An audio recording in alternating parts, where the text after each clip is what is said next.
Burun zamanda түгел, хәзерге заманда шәһәр фатирында яшәгән бер гаилә. Ир белән хатын һәм аларның Әкрәм исемле малайлары белән Әснә исемле кызлары. Әкрәм футбол уйнарга оста ди. Дуслары арасында иң күп голны да ул керткән. Әснә курчак белән уйнарга яраткан.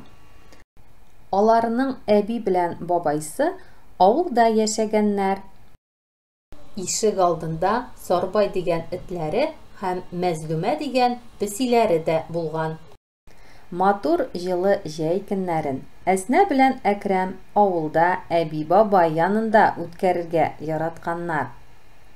Сарбай Әкрәм белән якын дуслар булып киткәннәр.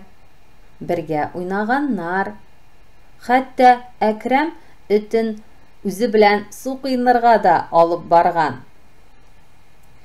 Җәйге яллар үткәч, малай Сарбайны шәһәргә алып китергә уйлый.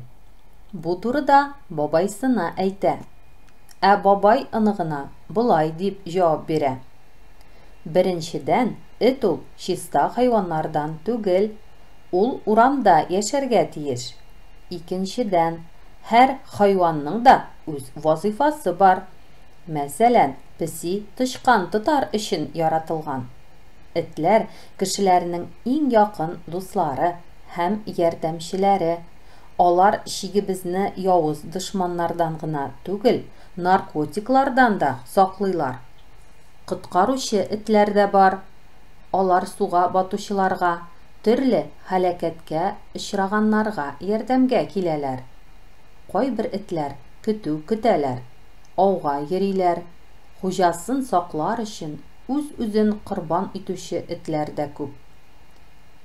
Сарбай безнең йортны каралты-кураны саклый.